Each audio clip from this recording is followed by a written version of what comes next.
Hello बच्चों, मैं हूं आर के इंडियन और आप देख रहे हैं आर के इंडियन लर्निंग हब। बच्चों, आप लोग कैसे हैं? मैं उम्मीद करता हूं कि आप लोग स्वस्थ होंगे और मस्त होंगे और आपकी पढ़ाई अच्छी तरह से चल रही होगी और आप 2027 मिशन के लिए आप पूर्ण रूप से तैयार होंगे। बच्चों, हम प्राथमिक क्रिया का सेकेंड पार्ट लेकर आए हुए हैं और हमने प्राथमिक क्रियाओं के बारे में जिक्र कर लिया था कि प्राथमिक क्रिया होती क्या है। ठीक है, तो आप चलते हैं अपने सब्जेक्ट की तरफ, अपने टॉपिक की तरफ।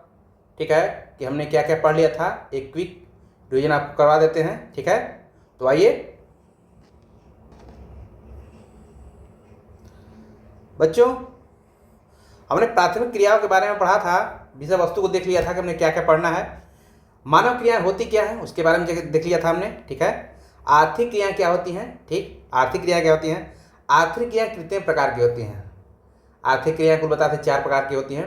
प्राथमिक क्रियाएं, द्वितीय क्रियाएं, तृतीय क्रियाएं और चतुर्थ क्रियाएं। ठीक है बच्चों, ठीक, हमने समझ लिया था प्राथमिक क्रियाएं होती क्या है। ठीक है बच्चों, ठीक। अब बच्चों देखते हैं कि जो लाल काला श्रमिक होते हैं वो किस क्रिया के अधीन आते हैं, तो प्राथमिक क्रिया के अधीन आते हैं। या इतना हमने चर्चा कर लिया था। ठीक है बच्चों, ये चैप्टर मैं सोचा था कि शॉर्ट में निपटा दूंगा, लेकिन ये चैप्टर शॉर्ट में अगर समझाऊंगा तो आपको समझ में नहीं आएगा। इसलिए बच्चों यह वीडियो लंबा होगा। हमको उम्मीद है कि इसमें 5 से 6 दिन या 6 लेक्चर लग जाएंगे इसमें कराने में। ठीक बच्चों, तो आप लोग धैर्य के साथ हमारे साथ बने रहें।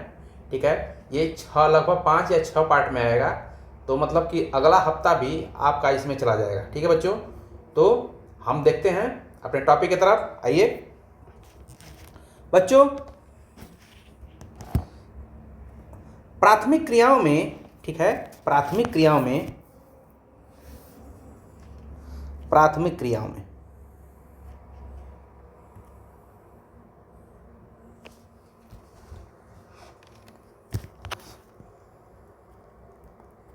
प्राथमिक क्रियाओं में प्राथमिक क्रियाओं में किसकी हम चर्चा करेंगे। हम किसकी चर्चा करेंगे? एक है, पहला है आखेट व भोजन संग्रह। आखेट व भोजन संग्रह। ठीक बच्चों, दूसरा है बच्चों पशुचारण। पशुचारण। और तीसरा है बच्चों मछली पकड़ना। मछली पकड़ना। ठीक बच्चों, ये है। ठीक, आखेट व भोजन संग्रह क्या होते हैं बच्चों? शॉर्ट में देखते हैं। आखेट मतलब होता है बच्चों शिकार करना। ठीक है, पहले के लोग क्या करते थे, जो आदिमानव लोग थे वो क्या करते थे?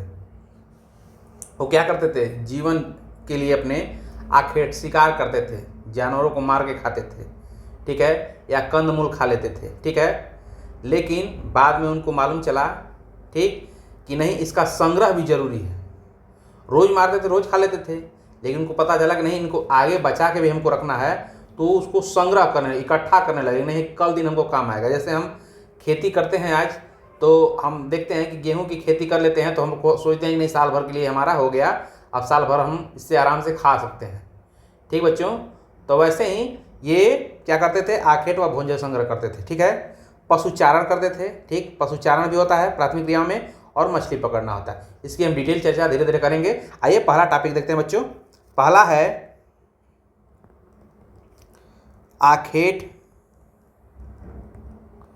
आखेट व भोजन संग्रह।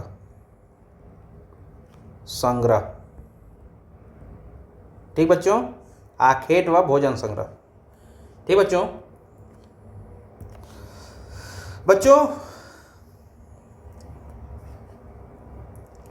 हमने आपको बताया कि आखेट मतलब होता है शिकार करना। क्या होता है आखेट मतलब? पहले इसको लिख लेते हैं बच्चों, फिर समझते हैं। आप भी हमारे साथ साथ नोट्स बनाते चलिए।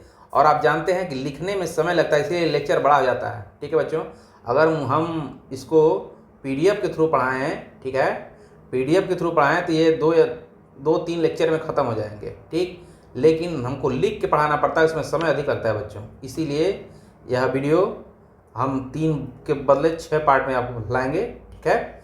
आइए, मानव सभ्यता की शुरुआत में मानव सभ्यता के शुरुआती समय में लोग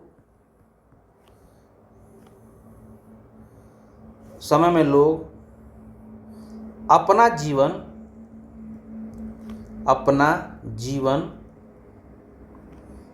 पूरी तरीके से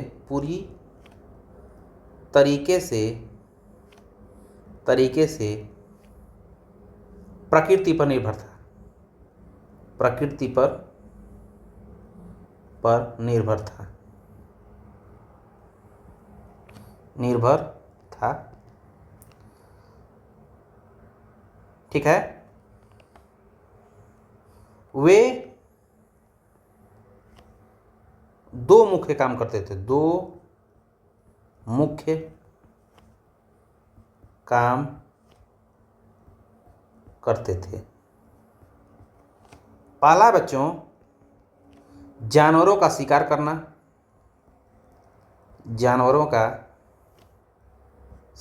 करना।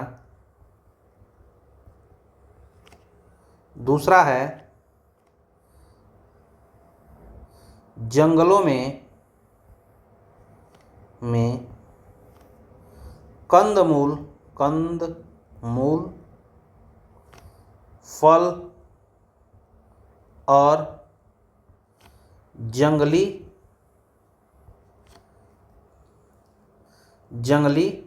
पौधे इकट्ठा करना,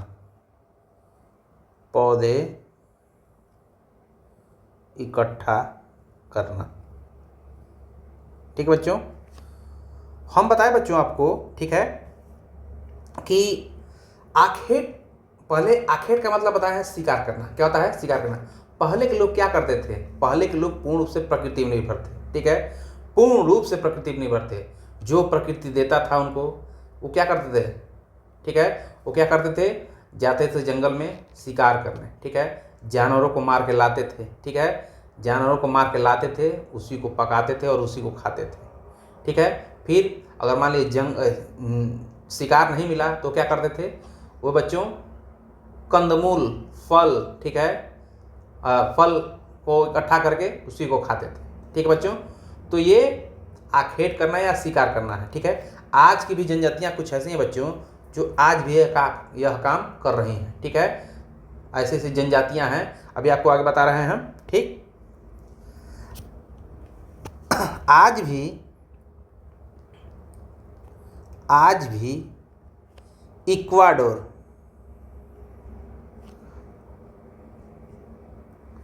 इक्वाडोर के औका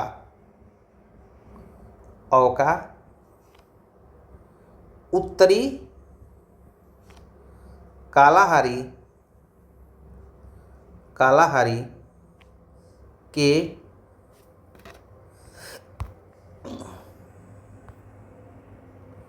कालाहारी के बुशमैन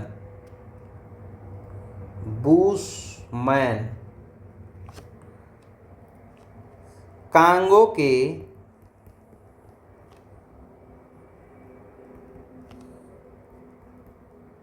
पिग्मी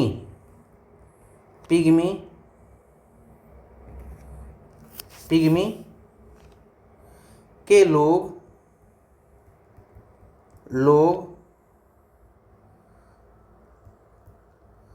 तरह तरह के कंदमूल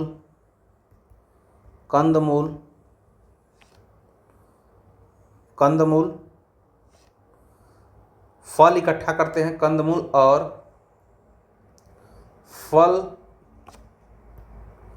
इकट्ठा करते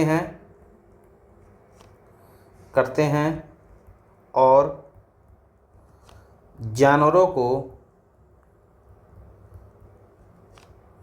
व मछलियों को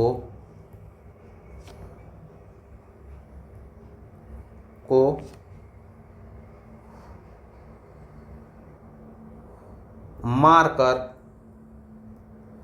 खाते हैं। ठीक है, तो बच्चों आज भी यह, ठीक है बच्चों, आज भी यह, ठीक, आज भी यह परंपरा जारी है। ठीक है, हमने बताया आपको, ठीक, कि इक्वाडोर के औका में, ठीक है, ये जनजाति है, इक्वाडोर में एक औका जनजाति है। ठीक है, ठीक, और कालाहारी के बुशमैन, ठीक है, और कांगो के पिग्मी, ठीक है, कि यहाँ जो जनजातियां हैं वो क्या करती हैं बच्चों, कंदमूल और फल इकट्ठा करके खाते हैं। ठीक है, और यहाँ पे लोग शिकार से लोग अपना जीवन यापन करते हैं और मछली पकड़ के अपना जीवन यापन करते हैं। बच्चों समझ में आ रहा है? तो आज भी यह परंपरा जनजातियों में विद्यमान है। ठीक है, बहुत सी जनजातियां हैं। ठीक है, एक है बच्चों, एक में कहते पिग्मी में, पापुआ न्यू गिनी जनजाति में, ठीक है, न्यू जनजाति में भी यह परंपरा विद्यमान है अभी भी। ठीक है बच्चों, तो अब हम देखते हैं बच्चों कि आखेट और भोजन संग्रह की विशेषताएं क्या होती हैं। आखेट और भोजन संग्रह की विशेषताएं, आखेट और भोजन संग्रह की विशेषताएं, संग्रह की विशेषताएं,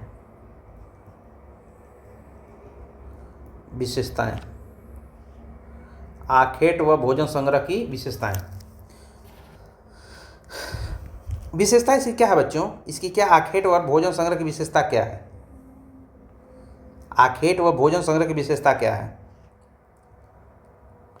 ठीक है, यह बहुत पुरानी गतिविधियां हैं। यह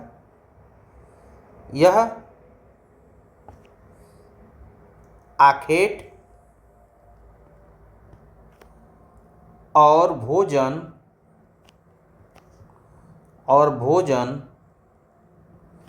इंसान की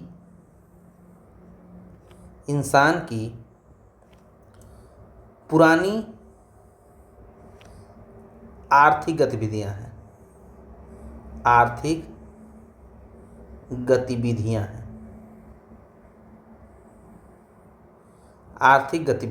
ठीक बच्चों, ठीक है,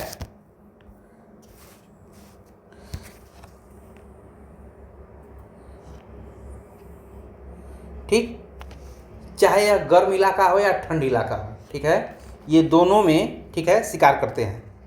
यह गर्म इलाका, गर्म और ठंडे इलाकों में, बच्चों,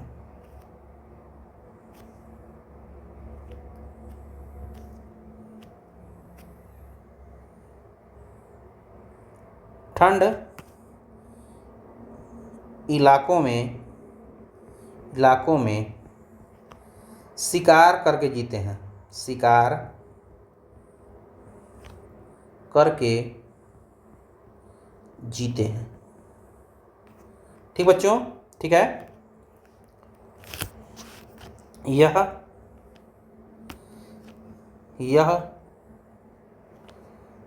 भोजन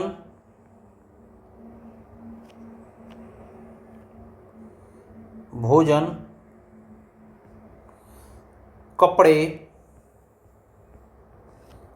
और रहने की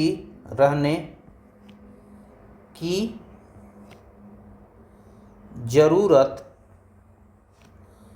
पूरी करने के लिए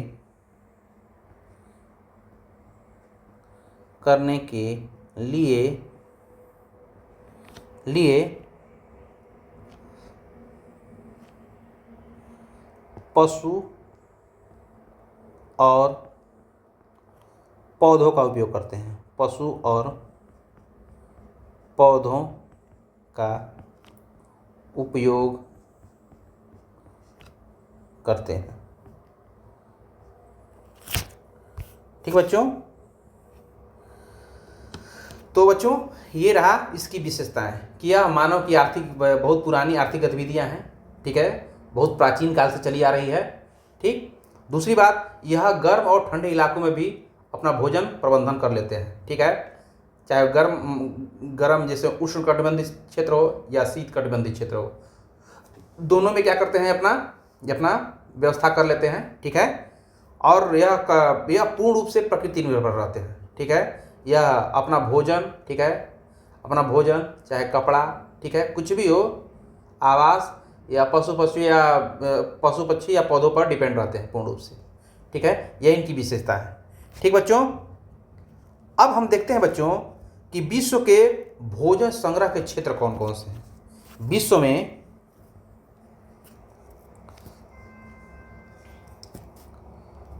विश्व में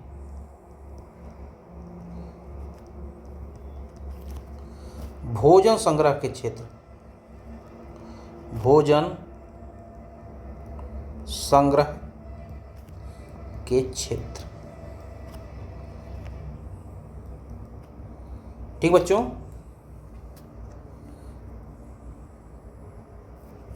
ठीक, तो हम देखते हैं बच्चों कि यह विश्व में भोजन संग्रह के क्षेत्र कौन कौन से हैं, ठीक है, कहाँ पे लोग निवास करते हैं, ठीक है। आइए, तो दुनिया के वे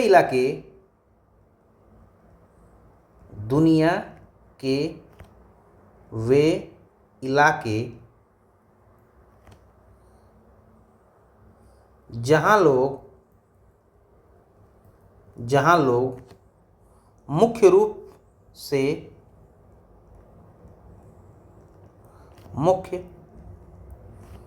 से जंगलों, नदियों और प्रकृति से खाना जुटाकर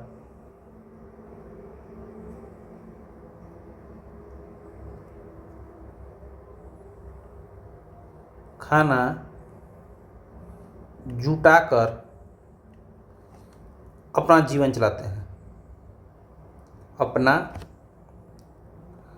जीवन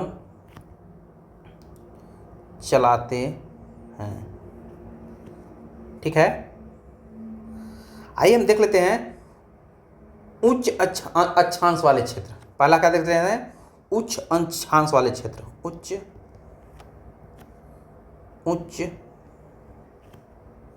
अक्षांश वाले क्षेत्र,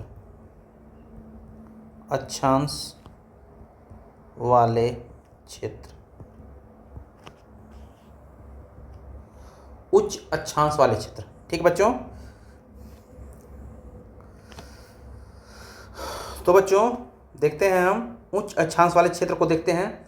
यहाँ पे आपको मैप की दिखाने की जरूरत पड़ेगी, तो कुछ सेकेंड का समय दीजिए बच्चों हमको। अभी मेरे पास डाउनलोड तो नहीं है, 1 मिनट, हम डाउनलोड कर लेते हैं बच्चों।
आइए बच्चों देखते हैं। देखिए उच्च अक्षांश वाले क्षेत्र क्या होते हैं बच्चों, जो ये क्षेत्र है, ये वाला जो ठंड वाला इलाका है, ठीक, ये ठंड वाला इलाका, ठीक है, ये उच्च अक्षांश क्षेत्र कहलाते हैं, ठीक बच्चों।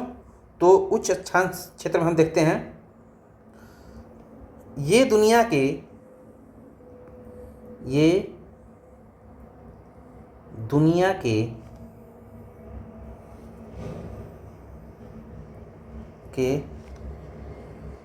ठंडे और बर्फीले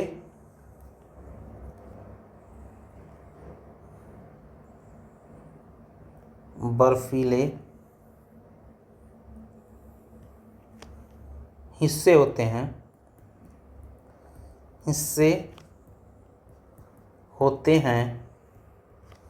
जो धरती के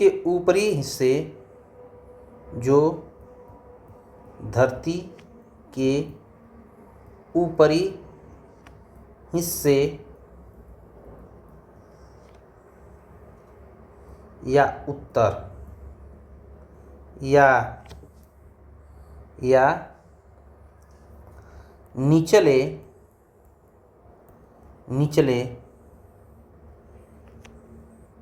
हिस्से ब्रैकेट में दक्षिण के पास होते हैं। ठीक बच्चों, तो आप समझ गए।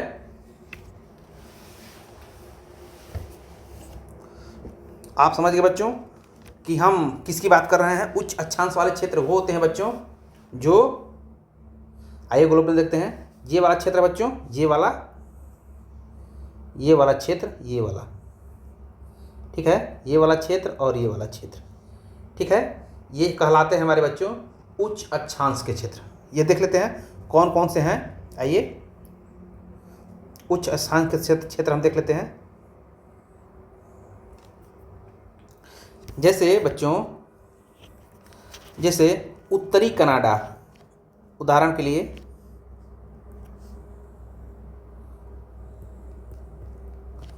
उत्तरी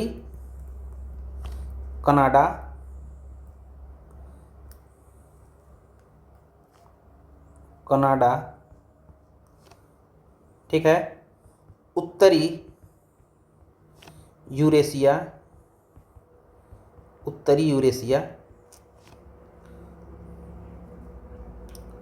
रूस के ऊपर वाला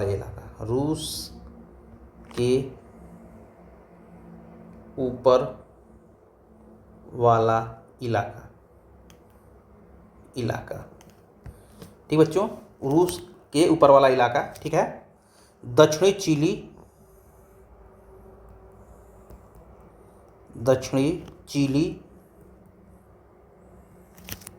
ठीक है, दक्षिणी चिली। तो ये हिस्से आते हैं बच्चों।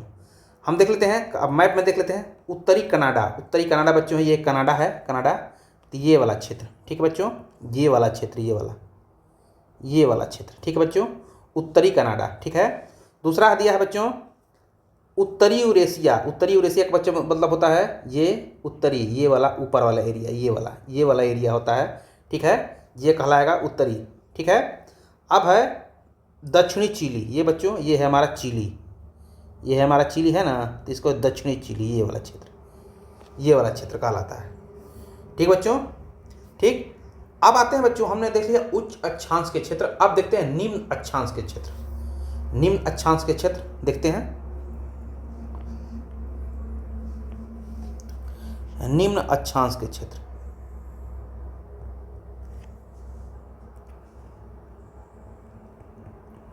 निम्न अक्षांश के क्षेत्र। थोड़ी बच्चों राइटिंग मेरी खराब है, तो आप थोड़ा को कर लीजिएगा, अर्जेंट में थोड़ा सा आप कर लीजिएगा, ठीक है, क्योंकि राइटिंग तो थोड़ी मेरी अच्छी नहीं है, ठीक। वैसे कॉपी पे ठीक है, इस पे अच्छी नहीं है, ठीक। तो देखते हैं बच्चों, ये उच्च निम्न अक्षांश के क्षेत्र का मतलब होता है जहां गर्म हो, ठीक है। ये गर्म और उष्णकटिबंधीय,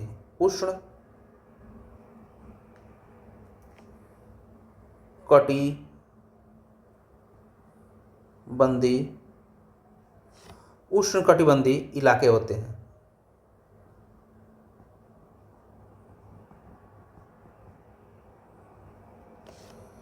जो भूमध्य रेखा के पास होते हैं, जो भूमध्य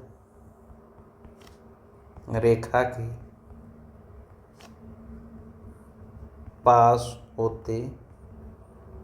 आइए बच्चों देखते हैं, आइए देख लेते हैं।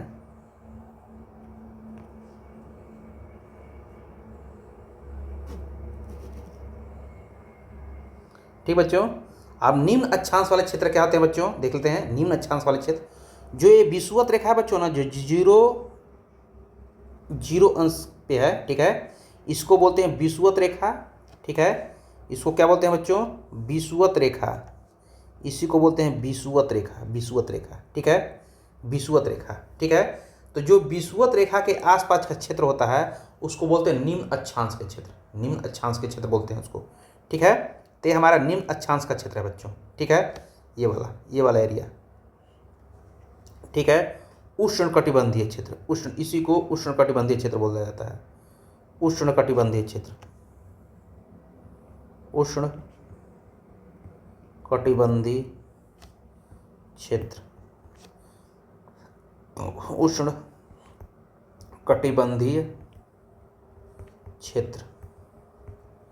ठीक बच्चों, तो ये है उष्णकटिबंधीय क्षेत्र, तो इसी को बोलते हैं। ठीक है, इसमें कौन कौन सा आ जाता है बच्चों, इसमें कौन कौन से आ जाते हैं देख लेते हैं। ये देखते हैं, उदाहरण के लिए अमेजन बेसिन, दक्षिणी अमेरिका।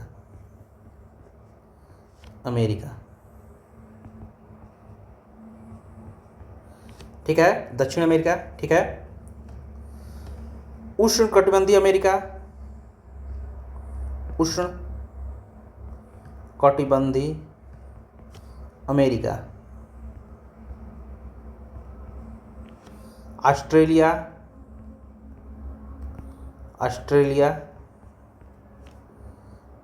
ठीक, ये होते हैं। ठीक बच्चों, तो अमेजन बेसिन बच्चों, देखिए अमेजन बेसिन है ये। ठीक है, ये हमारा अमेजन बेसिन है, ये अमेजन बेसिन है, ये वाला क्षेत्र अमेजन बेसिन। ठीक है, उष्णकटिबंधीय अमेरिका। ठीक है, उष्णकटिबंधीय अमेरिका, ये इधर का भी पार्ट, थोड़ा इधर का भी पार्ट। ठीक है, ठीक बच्चों, और ऑस्ट्रेलिया आप देख रहे हैं यहाँ पे, ऑस्ट्रेलिया विषुवत रेखा के पास है ये वाला क्षेत्र। ठीक है, तो हमारे निम्न अक्षांश के क्षेत्र कहलाते हैं। ठीक है, तो आप जान गए कि उच्च अक्षांश के क्षेत्र क्या होते हैं, जहाँ पे ठंड होता है। ठीक है, जैसे शीतकटिबंधीय क्षेत्रों में को उच्च अक्षांश के क्षेत्र बोलते हैं।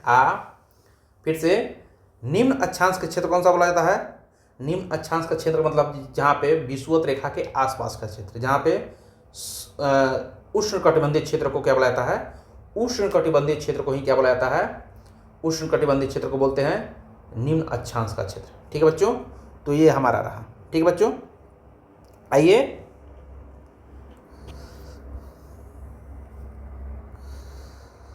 कुछ हम देख लेते हैं कि आज के समय में किनका उपयोग किया जाता है, किस काम में किनका उपयोग लिया जाता है, किस बीमारी में। ठीक है, तो देखते हैं। छाल का उपयोग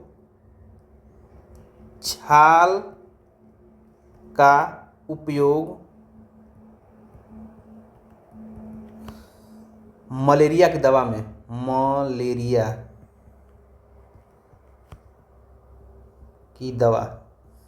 का दवा बनता है कुनैन से, कुनैन, और चमड़ा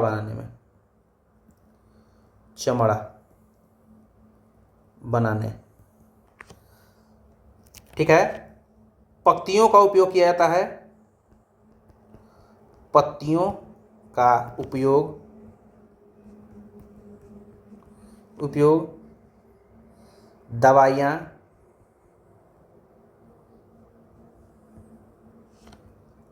और सौंदर्य बनाने में, सौंदर्य बढ़ाने में। ठीक है। रेशे जो होते हैं, रेशे ये तो सबको जानते हैं, कपड़ा बनाने में, कपड़ा बनाने। तने का प्रयोग होता है, तने रबड़ और गोंद बनाने में, रबड़, रबड़ और गोंद, गोंद।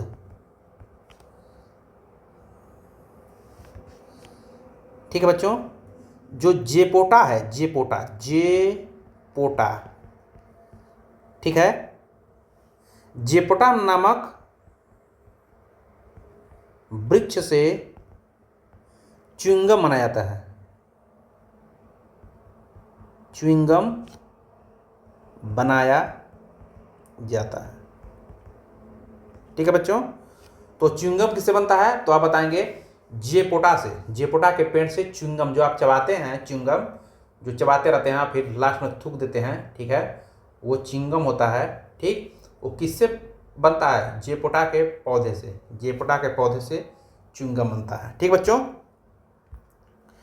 तो बच्चों आज के लिए बस इतना ही। ठीक है। अगले पार्ट में बच्चों, ठीक, हम नेक्स्ट टॉपिक लेके आएंगे। ठीक है। वीडियो काफ़ी बड़ा हो गया, 32-33 मिनट का वीडियो हो गया बच्चों। तो आज के लिए बस इतना ही। ठीक है। अब हम कल पढ़ें बच्चों पशुचारण। क्या पढ़ेंगे, पशुचारण। ठीक बच्चों, पशुचारण को पढ़ेंगे। ठीक, तो कल मिलते हैं। अगर वीडियो आपको अच्छा लगा तो वीडियो को सब्सक्राइब, लाइक और कमेंट करें, शेयर करें। ठीक है बच्चों। तो आज के लिए बस इतना ही, लेते हैं आपसे इजाज़त। जय हिंद, जय भारत, शुभ रात्रि।